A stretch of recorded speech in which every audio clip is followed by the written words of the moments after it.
అంత దూరం అదే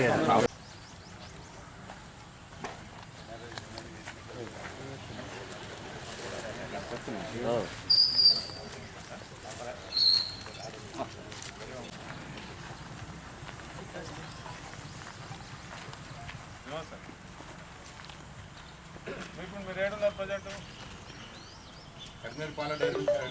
కర్నూలు అది ఉన్నది కర్మ అది ఆ రోడ్డు పక్క రాదు, ఆ రోడ్డు కూడా రాదు. ఫస్ట్ రైట్ కాకుండా సెకండ్ రైట్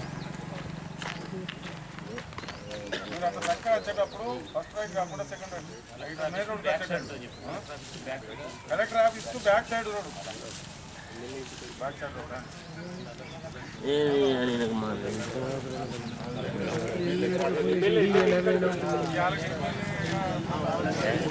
ఓకే. 1971లో ఆనాడు టీచర్ల మధ్య యాజమాన్యాల మధ్య వివక్షతతోటి సామాన్యమైన ఉపాధ్యాయుడు సామల యాదగిరి గారి నాయకత్వంలో పిఆర్టీయు అనే సంఘం ఏర్పడి నేటి వరకు దాదాపుగా 50 సంవత్సరాలు పూర్తి చేసుకొని ఆనాటి నుంచి ఈనాటి వరకు అనేక సమస్యలను సాధించిన సంఘం పిఆర్టీయు సంఘం.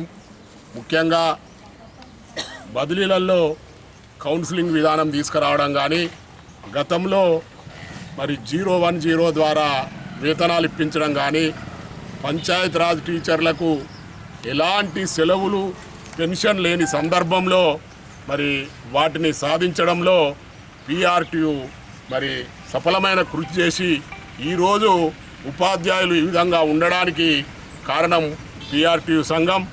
ఈ సంఘం ఎల్లవేళలా ఉపాధ్యాయుల యొక్క సేవలకు అంకితమవుతూ ఆనాటి నుండి ఈనాటి వరకు కూడా ఉపాధ్యాయుల పక్షాన నిలబడి పోరాటాలు చేస్తున్న సంఘం పిఆర్టీయు సంఘం.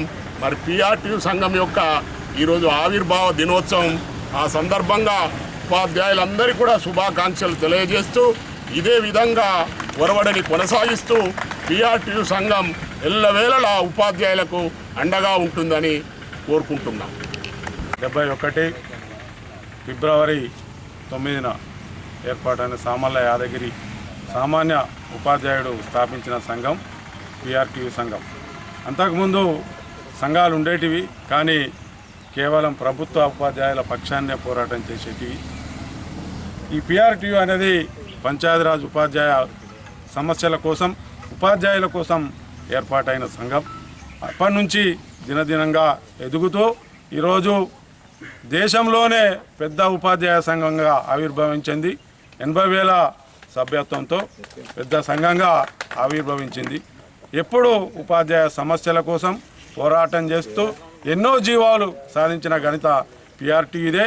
ఈ రకంగా ఇంతకుముందు అన్న చెప్పినట్టు ఉమ్మడి సర్వీస్ నిబంధనలే కానీ, ఎంఈఓల పోస్టులే కానీ, ఉపాధ్యాయులకు పంచాయతీరాజ్ ఉపాధ్యాయులకు గతంలో సర్వీస్ రూల్సే లేకుండే, లివ్ రూల్స్ లేకుండే, 010 శాలరీసే కానీ అన్నీ సాధించిన సమస్యలపై పోరాటించిన సంఘం కేవలం పిఆర్టీయు సంఘమే. ఈరోజు ఉపాధ్యాయ సంఘాల్లో పెద్ద సంఘంగా ఆవిర్భవించి ప్రతి అవసరమైతే తప్ప ఉద్యమాలు చేయం. ప్రభుత్వంతో కొట్లాడైన సమస్యలను పరిష్కారం చేసే దిశగా మన పిఆర్టీయు సంఘం ముందుకు పోతుంది. ఈ ఆవిర్భావ దినోత్సవం సందర్భంగా ఈరోజు 52 నుంచి 53వ సంవత్సరంలో అడుగుపెడుతున్న సందర్భంగా ఉపాధ్యాయులందరికీ పిఆర్టీయు ఆవిర్భావ దినోత్సవ శుభాకాంక్షలు. 53వ ఆవిర్భావ దినోత్సవం వేడుకను పురస్కరించుకొని ఈ కార్యక్రమాన్ని ఏర్పాటు చేసిన శుభ సందర్భంగా పంచాయతీరాజ్ ఉపాధ్యాయ సంఘం ఎప్పుడైతే 71 సంవత్సరం లోపల ఏర్పడిందో ఆ రోజు ఉపాధ్యాయులకు ఉన్నటువంటి కనీస సౌకర్యాలు చూసినట్లయితే ప్రభుత్వ ఉపాధ్యాయులతో పోలిస్తే ఏ రకంగా కూడా వెలగట్టలేదు.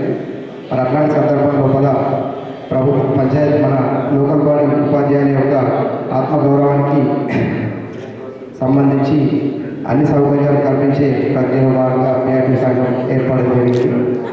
ఈరోజు 80,000 సభ్యత్వంతో ఉన్నటువంటి పిఆర్టీయు సంఘం రాష్ట్రం లోపలనే ఏకైక అతిపెద్ద ఉపాధ్యాయ సంఘంగా చెప్పుకుంటున్నాం. ఇలాంటి సంఘానికి ప్రాతినిధ్యం వహిస్తున్న రాష్ట్ర శాఖ అధ్యక్ష కమలాకర్ రావు గారి ప్రోద్బలంతో మా ఎమ్మెల్సీ కూర రఘువర్ రెడ్డి గారి సహకారంతో ఈరోజు రాష్ట్రం లోపల అన్ని జిల్లా శాఖలు మరి వివిధ కార్యక్రమాలు ఏర్పాటు చేసినాయి. ఈరోజు జగిత్యాల జిల్లా శాఖ ఈ ఏర్పాటు చేసినటువంటి కార్యక్రమం గత సంవత్సరానికి కూడా మన కలెక్టర్ గారు ప్రత్యేకంగా రావడం జరిగింది. లాస్ట్ టైం 48 మంది ఉపాధ్యాయులు మరి రక్తదానం చేయడం జరిగింది. మరి ఈరోజు మనం చూసినట్టు ఈ కార్యక్రమానికి వచ్చినటువంటి ఉపాధ్యాయులు చాలా మంది ఉన్నారు, కానీ వారు ఏదైతే ఉందో వివిధ ఆరోగ్య కారణాల వల్ల వారి యొక్క బ్లడ్ సరిపోకపోవడం వల్ల తీసుకోవడానికి అనుగుణంగా లేకపోవడం వల్ల కేవలం 33 మంది శాంపిల్స్ మాత్రం ఈరోజు వాళ్ళ కలెక్ట్ చేయడం జరిగింది. ఏదేమైనప్పుడు కూడా రక్తదానం అనేటువంటి ఏదైతే ఉందో మరి చాలా గొప్ప కార్యక్రమం. మరి చాలామంది ఒక వ్యక్తి ఏదైతే ఉందో ఆపత్కాలంలో కాపాడడం కోసం ఉపయోగపడే కార్యక్రమం కాబట్టి మరి సందర్భంగా ఈ కార్యక్రమానికి మనము సంవత్సరానికి ఒకసారి చేస్తున్నాం, కానీ రెడ్ క్రాస్ సొసైటీ వారు ప్రతిసారి మరి ఏదో ఒక సంఘ ఎన్జిఓ సహకారంతో ఈ కార్యక్రమం అయితే చేస్తున్నారు. ఎంతోమందికి మరి ఆరోగ్యాన్ని కాపాడడం కోసం కానీ ప్రాణాలను కాపాడడం కోసం కానీ మరి చేసినటువంటి సేవలకు అభినందనీయం. మరి రెడ్ క్రాస్ సొసైటీకి అధ్యక్షులుగా ఉన్నటువంటి మేడం గారికి ప్రత్యేకంగా ధన్యవాదాలు. ఈ కార్యక్రమాన్ని సో వారు చెప్పినట్టు లాస్ట్ టైం కూడా ఈ కార్యక్రమంలో హాజరు కావడం జరిగింది. సో ఈరోజు కూడా ఇంపార్టెంట్ వర్క్స్ ఉన్నా కూడా ఒక మంచి కార్యక్రమానికి మీరందరూ భాగస్వామ్యం అవుతున్నారు కాబట్టి ఫాదర్షిప్ డే సందర్భంగా ఏదో ఒక కార్యక్రమం చేసి ముగించేలాగా కాకుండా ఒక మంచి కార్యక్రమం, రక్తదాన కార్యక్రమం అంటే మనందరికీ తెలుసు. ఇది అంటే రక్తదానం అంటే ఒక ఏదో హాస్పిటల్కో రెడ్ క్రాస్కో కాదు, మీరు ఒక ఫ్యామిలీని సేవ్ చేసే, ఎవరైతే ఆపదలో ఉంటారో వాళ్ళని ఫ్యామిలీని సేవ్ చేసే వాళ్ళు ఉంటారు. పరోక్షంగా మీకు తెలియదు ఎవరికి మీరు ప్రాణం పోస్తున్నారు, కానీ డెఫినెట్గా మీరు డొనేట్ చేసే బ్లడ్ని మాత్రం ప్రాపర్గా యూటిలైజ్ చేసేటట్టు ఇండియన్ రెడ్ క్రాస్ సొసైటీ అదేవిధంగా జిల్లా వ్యాప్తంగా కూడా ఎక్కడ అవసరం ఉంటే అక్కడ పంపించేటట్టు వాళ్ళు స్టెప్స్ తీసుకోవడం జరుగుతుంది. అదేవిధంగా పిఆర్టీ మనందరికీ తెలుసు, one of the oldest organization in the teachers community కాబట్టి దీనిలో కూడా అంటే టీచర్స్ పాత్ర అనేది మనం గుర్తు చేసుకోవాల్సిన అవసరం ఉంది. ఎందుకంటే ముఖ్యంగా మనం చూసుకుంటే భావి తరాల భవిష్యత్తు మీ చేతిలో ఉంటుంది. ఎవరైనా ఏమైనా, ఎందుకంటే స్కూల్స్లో పిల్లలు మీతో పాటు చాలా సమయం గడపడం జరుగుతుంది. ఈ మధ్య కాలంలో మనం చూసుకుంటే ముందు వేరే రకాలైన ఛాలెంజెస్ ఉండేవి టీచర్స్కి, అంటే ఇన్ఫ్రాస్ట్రక్చర్ కానివ్వండి, లేకపోతే strength it self was a problem earlier days. కానీ ఇప్పుడు గవర్నమెంట్ సహకారంతో చాలా చక్కగా ఇన్ఫ్రాస్ట్రక్చర్ కానివ్వండి అన్నీ కూడా మన సమకూర్చిన సందర్భంలో కొన్ని ఇతర రకాలైన ఛాలెంజెస్ టీచర్స్ ఫేస్ చేస్తున్నట్టు మనకు అనిపిస్తుంది. అంటే బేసిక్గా not only teachers society face చేస్తున్నట్టు యంగ్ జనరేషన్స్తో మనం చూస్తున్నాం. ముఖ్యంగా ఎవరైతే పిల్లలు యంగ్ టీనేజ్ పిల్లలు ఉంటారో too much of addiction to the cell ఫోన్స్లో ఎక్కువ అడిక్షన్ మనం చూడడం జరుగుతుంది. అదేవిధంగా కొంచెం అంటే ఎక్కడో ఒక చోట ఏదైతే ఆ డిసిప్లిన్ అనేది పిల్లల్లో ఉండేది పాత కాలంలో అది కొంచెం తగ్గినట్టు మనకి స్వయం ఇది కూడా చూస్తున్నాం. అది ఇవన్నీ because of what ever reasons in the society, social media influence కానివ్వండి, టీవీ ఇన్ఫ్లుయెన్స్ కానివ్వండి, ఇతర రకాలైన రీజన్స్ కానివ్వండి. బట్ సమ్ యంగ్ జనరేషన్స్కి మనం ఒక మంచి దిశానిర్దేశన చేయాల్సిన అవసరం, అంటే ఆ బాధ్యతలు స్టడీస్తో పాటు వాళ్ళ ఒక మంచి నైతిక విలువలతో కూడిన సిటిజన్స్గా తయారు చేయడం అనేది పెద్ద ఛాలెంజ్ అనేది నేను చెప్పదలుచుకున్నాను. సో ఆ బాధ్యత మీరు అందరూ కూడా తప్పనిసరిగా తీసుకొని చేస్తున్నారు. సో చాలా రకాలైన ఒత్తిళ్ళు కూడా, అంటే ముఖ్యంగా నేను చెప్పినట్టు ఛాలెంజెస్ ఏంటంటే పాతకాలంలో ఎంత టీచర్స్ తిట్టినా, పేరెంట్స్ తిట్టినా పిల్లలు మా మంచి కోసం అని భావించే రోజులు అవి. కానీ ఇప్పుడు సెన్సిటివ్, అంటే the present generation are too sensitive.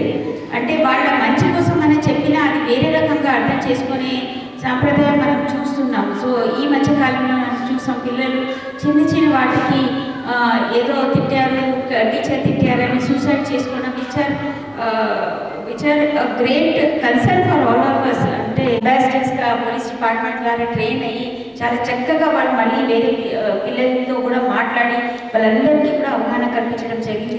కాబట్టి అదే ఎగ్జాంపుల్గా మనం ఇప్పుడు కూడా యాంటీ డ్రగ్ కమిటీస్ అనేది ప్రతి దగ్గర కూడా ప్రతి స్కూల్లో కూడా చేయాలి. అదేవిధంగా దానికోసం ఆల్రెడీ డిఓ గారికి ఆదేశం కూడా ఇవ్వడం జరిగింది. ఒక సైన్స్ టీచర్ లేకపోతే ఒక పీటీ టీచర్ దాంతోపాటు కొంచెం మంచిగా కమ్యూనికేషన్ స్కిల్స్ ఉండేవాళ్ళు. ఎందుకంటే ఒక పీర్ గ్రూప్లో డిస్కస్ చేసినప్పుడు అదేవిధంగా ఒక క్లోజ్ మానిటరింగ్ కూడా పిల్లలు కూడా అరే నా ఫ్రెండ్ ముందు ఇలా ఉండేవాళ్ళు ఇప్పుడు డల్ అయిపోయారు ఆర్ ఎక్కువ ఎక్సైట్మెంట్.